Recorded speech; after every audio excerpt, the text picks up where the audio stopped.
Hi, this is Peter Schweitzer, and welcome to the Drill Down, where we relentlessly expose cronyism, corruption, and the abuse of power in Washington, D.C. Joined as always with Eric Eggers. Eric, how are you? I'm wonderful, Peter. You know, it's a post-woke environment we live in today. You can breathe the air freely without worries about cultural censorship. Yeah, I was going to say college has changed a lot. Primary school, elementary school, middle school, high school has changed a lot since I was young. Woke mean you actually got up at 6:30 in the morning to go to school. That's so good. Yeah, it's how you so did good. that. Thank you very much.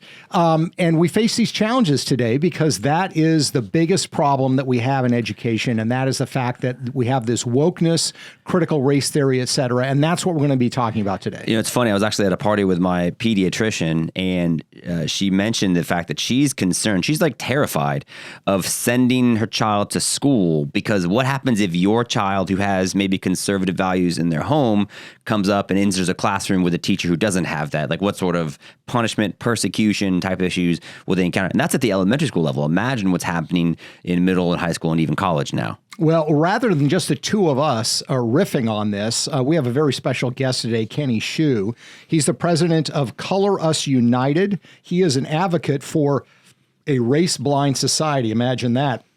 He's got a terrific book out called School of Woke that literally just came out, and we're going to be talking about that today. Kenny, how are you? Thanks for joining us. Hey, Peter, it's great to be on again. Thank you. So, Kenny, let's start with some basic elements because a lot of people hear phrases like critical race theory and they kind of know what it means. But could you just give us a thumbnail sketch of what it specifically means and how it developed in the United States as an idea? And then we're going to talk about how it's been applied all over the place. Critical race theory asserts that America is a systemically racist country. It says that Black people have the right to blame white people for their problems. It says that as long as society still has disparities, it is a result of racism. So basically, critical race theory questions that America has even made any kind of moral progress at all racially, and is really trying to deconstruct the whole system of this country in order to serve basically a racial reparations agenda. And what it does, Kenny, is it essentially strips any responsibility, right, of either the so-called victim or the so-called perpetrator. Because in other words, if you are underperforming in school, if you're not doing as well at your job and you're not being paid as much, you can blame that on systematic racism. On the other hand, if somebody does actually encounter some level of bigotry, somebody could argue, well, it's not really my fault. It's the system's fault, right? I mean, it gets rid of individual responsibility in any context as far as race and race relations are concerned. Right. It's the ultimate de-responsibility ideology, for lack of a better word. It's the ultimate victimhood ideology. When you believe in critical race theory, when schools practice critical race theory, when schools teach this sort of philosophy to their teachers or their administrators, they're basically saying you can't blame kids for anything that they do. You can't discipline kids because that would be racist, especially minority kids. Kids' grades, their test scores, they're artifacts of white supremacy anyway, because objectivity, punctuality, those kinds of things, those are white supremacist constructs. So let's just not have any standards for kids. Let's just not ask them to behave. Let's not ask them to dress well. Let's not ask them to not cuss. Let's not ask them to obey the teacher, because all you're doing is obeying the white master at that point. And so the consequences of critical race theory in schools, as I think many parents and teachers are waking up to in our country, are severe. And my new book, School of Woke, chronicles this. It's weird to think about the COVID pandemic as being a blessing in that way, because I think that these are things that, as you document in your book, started in the 70s and became entrenched and inculcated in the teachings of many different schools. But I think it wasn't until we saw, because school essentially went online and became available for public consumption, just how crazy some of these ideas are. And, you know, you've worked here as a GAI fellow and working on this book. I guess, what do you think was the tipping point, or when do you think things started to change and people started to realize just how bad it was? I think people are still realizing how bad it is. I think it's really just started. the backlash to critical race theory. It's really been under the table for 40 some years. And then in 2021 during COVID, some parents and teachers woke up. But I guarantee you the majority of Americans still have no idea what is truly going on in the schools. Fundamentally, they don't understand, and I think that this is something that this book seeks to enlighten people on. Fundamentally, they don't understand what schools have transformed into. They have stopped becoming primarily concerned about learning, about student learning, in which a student needs to learn certain skills in math, science, and reading in order to progress from grade to grade. Suddenly, the student has become a sort of token or a pawn to be used to get funding, because funding comes in per student, to benefit adults, basically, to benefit ideologies, to benefit activists, to benefit school bureaucrats. That's why part one of my book is entitled The Inversion of the Schools, because rather than the schools using the resources to help children's learning, the children are now used as props to help adults. Yeah, it's a remarkable book, Kenny, and we want to get into the meat of it. The book is School of Woke. Kenny actually wrote this book. We support him as a GAI fellow, which we're very happy about. What I really like about the book, Kenny, is this is not just you pontificating. It's not just a persuasive essay or just you're making claims. You actually did a lot of reporting for this book. You reported in places like Virginia, Santa Barbara, and elsewhere, which I think is terrific. You actually got out there and looked at it. And what strikes me is this movement from standards like educational standards. Do you understand math? Can you read at a certain level?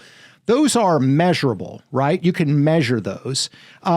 A lot of people in the educational establishment, I think they like the woke stuff because how do you measure somebody's feeling better about themselves? There's better race relations. People are less racist. It's completely subjective, so it's not measured.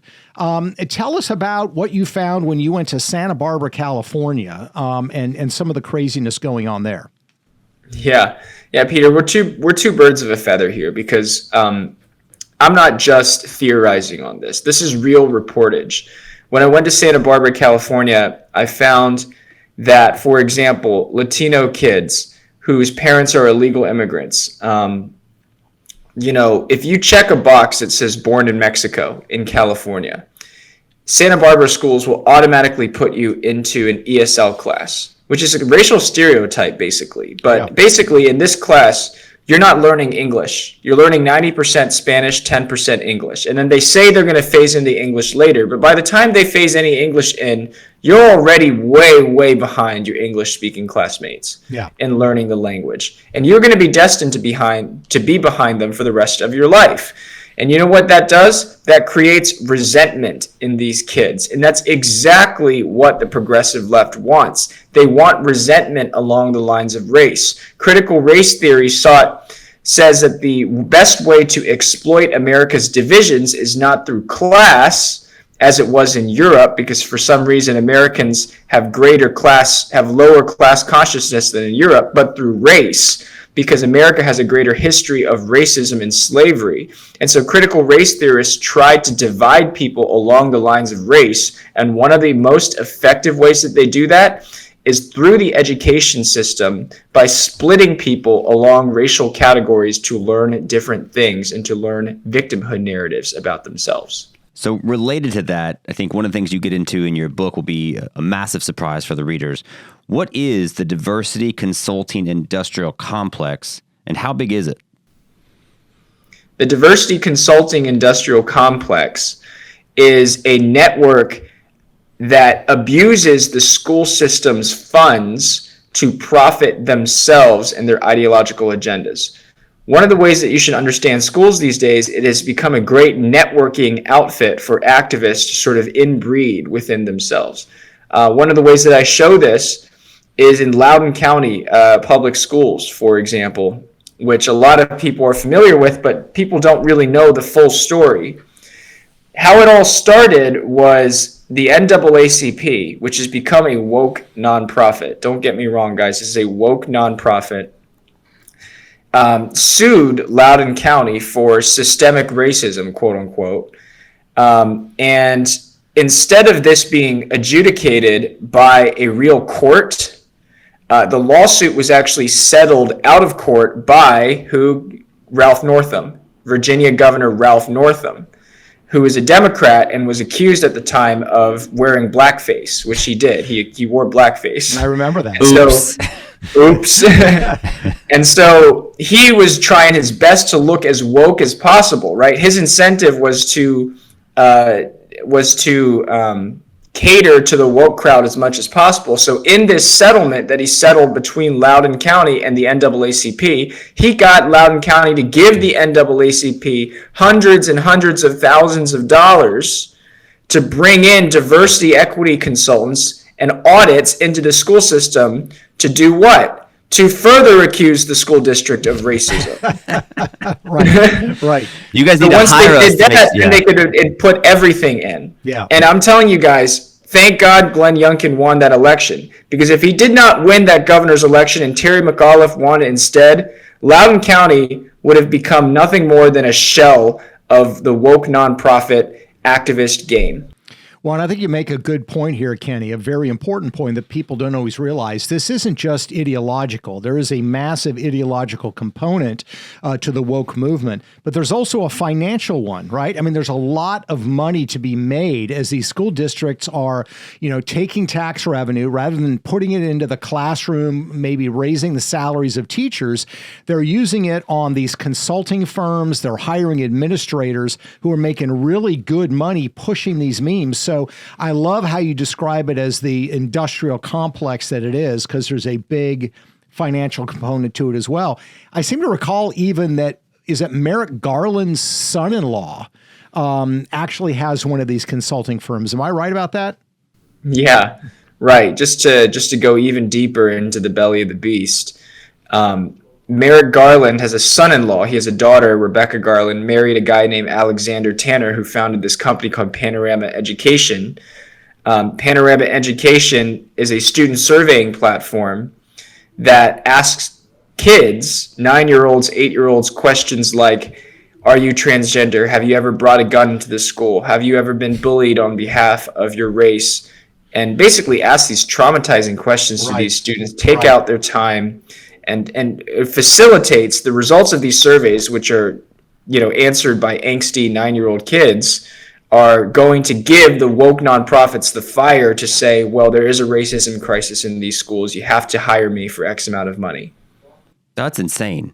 And think of it this way, like while the schools spend money on things like this, I mean, your book is perfectly timed. And I think it really hits the nail on the head in terms of exposing what's happened, where the focus has been on education. And I know you are somebody who prioritizes excellence and merit-based accomplishments. And you've been like on the front lines fighting against things like the removal of affirmative action at the Supreme Court, because you've experienced the challenges yourself in higher education. But I think people just need to remember that the states that shut down in the name of the COVID pandemic, they went online oftentimes for woke reasons. Like woke has many things. It can be transgenderism, but the OG woke was, put a mask on and stay home because we had to protect everybody during COVID. Those states, we now know, because of the first national assessment that came out after that, they lost 2 decades worth of academic progress. And we know that the children who suffered the most are the minority kids that these states allegedly spend all this money to try to improve. So, I mean, it couldn't have been exposed more clearly for being the hypocritical action that it is. And I think that your book does an excellent job of helping to show who makes money off it. Because as you noted, the kids aren't the ones benefiting from these programs. They're the people that get paid to enforce them and to perform them. Yeah, and this is why I had the blessing of GAI to sponsor this book, and I'm really grateful for it. Because, you guys sponsor real investigative journalism in the heart of the belly of the beast. Who are the people funding? Who are the people abetting? Who are the people benefiting? This whole incentive structure in schools is upside down. It no longer benefits the schools to help kids learn. It actually primarily benefits schools to, if kids continue to do poorly. Because if they continue to do poorly, especially minority kids, then they get more funding to compensate for the poor results of their kids. In Baltimore City, for example, the state of Maryland passed a massive tax increase on their families to finance the improvement of Baltimore City schools, which were doing very poorly at the time. And it turns out Baltimore took so much state funding, they vastly overspent it, gave huge salary increases, got accused of tons of corruption because the mayor was actually accused of selling $500,000 worth of her books to the school system. Oh, I remember that. Yeah. Yeah, I mean, I would love that, you know. Why don't we sell 500,000 worth of School of Woke? But if I was the mayor, I wouldn't do that. Yeah, okay? exactly. But as a result, over the past 20 years, Baltimore City schools have not improved. They've actually regressed. And now their math proficiency rate is at 6%. Oh my gosh. Yeah. 6%. All the incentive is to perform poorly. That's how you get more money. I mean, it doesn't happen that way in the private sector. It happens the opposite way. The irony is the kids in Baltimore aren't embarrassed by that because they don't actually know how percents work. So it's like 6. Like, is that a 10? It's good, right? Exactly. Well, here's the thing I appreciate about this book as well, Kenny. You did a lot of on-the-ground research, granular. It's so important. It's not just what we call a Google book where people just spend time on Google and they don't do anything else. You actually went out in the field. I also like it because part 3 of the book is titled The Parent-Led Revolt. In other words, if you read this book, and I would encourage everybody to pick up a copy of it, School of Woke by Kenny Xu, it's not just saying, here's how terrible everything is. You actually recount and show how parents are actually fighting against this. They are leading the revolt. They are standing up against school administrators, school board members, showing their outrage, and they're actually organizing to fight this. So there's grounds for optimism here. Let me ask you, is David actually going to defeat Goliath? Because we know that these school administrators have so much money, so much political power. Are you optimistic that parents can actually win these battles? I think when parents come together, they can win. You have to be, don't get me wrong though, you have to be very disciplined and you have to be very educated about what's going on in the schools, which is why I recommend this book for you to win, because the other side has 40 years ahead of you. Yeah. They have 40 years of a head start against you. But here's the way it works, and I sort of tell about how the sausage gets made so you can, for lack of a better word, break the sausage. You go, first, you got to go to your local school board and you have to win elections, school board elections. Then your school board candidate needs to look at the funding sources and deny that funding that advances the woke agenda in schools. Then at the state and federal level, you need to advocate for laws and policies that tie funding to student outcomes, not adult inputs. That's not what's happening in Washington right now. That's not what's happening in Annapolis or Tallahassee right now. That's what you need to do. So it has to be local, state, and federal, and at your dinner table. You need to educate your own kids about why it's important to be colorblind, to stand against the critical race theory that is infiltrating your kids' minds. Well, and I would just say, I mean, you and I are both a product of public schools, and we could say, oh, that was a long time ago, they're so terrible now, and they are. But public schools, I think, are worth fighting for, and you have to fight for them. And it's very tempting for people who can afford to do it to simply say, I'm going to put my kids in a private school, and to hell with the public schools. And I would argue if you do that, you've seeded the ground, Eric, and you're setting up future generations for us to lose, because they will indoctrinate kids, and they are doing it right now, and they will win if we seed them this ground. I think the one takeaway from me, and I think the takeaway from many parents of school-age children from the COVID era, is that you are empowered and you are in charge, and it's up to you to make sure to take responsibility and ownership over the experience your children have in school. If you don't like that they might be exposed to something in the library, then be aware of what's in the library, right? And raise flags, as many people in the Moms for Liberty groups are doing. If you don't feel like the cultural inputs at the school are good, there's virtual schools. There's a lot of options now for kids, but you're absolutely right. We should not cede public school to the land of the woke. And I think but the step one is, to your point, you have to know what the landscape looks like. And that's one of the great things I think Kenny's done in this book, because it can be quite scary. But I think the good news is that there are parents for common sense picking up wins all over the place. They are. And I would recommend people pick up School of Woke by Kenny. It can be intimidating if you're a parent, because when you go into these school board meetings, the experts will tell you, I'm the expert, I'm the one that has knowledge, you're an ignorant parent, essentially sit down and trust me for it. This book will equip you to know exactly what they're doing in your schools and how to fight it. So, Kenny, I commend you for doing the book. What are you working on now? What is next? I know you just finished this and it just came out. What are you going to continue to focus on education? Are you looking at other issues? Where are you headed now? Yeah, so my group, Color Us United, we are fighting DEI, diversity, equity, and inclusion across all platforms. Higher education, K-12 education, medical schools is something that we've recently had a recent victory on. We compelled UNC, University of North Carolina, to rescind their DEI policies that would prioritize doctors of a certain race over the most qualified doctor. So don't get me wrong, I'm laser set on actively fighting for an excellence-based America. And you can find out more at colorusunited.org. Well, I would say get in touch with Kenny, get a copy of his book. Not only is a fierce lion as a fighter, he's also a terribly nice guy. So you will enjoy to get to know him, and he will fight shoulder to shoulder with you wherever you are battling these forces. Eric, your final thoughts? That I do think that the city of Annapolis is clearly a great client, so sell some books there.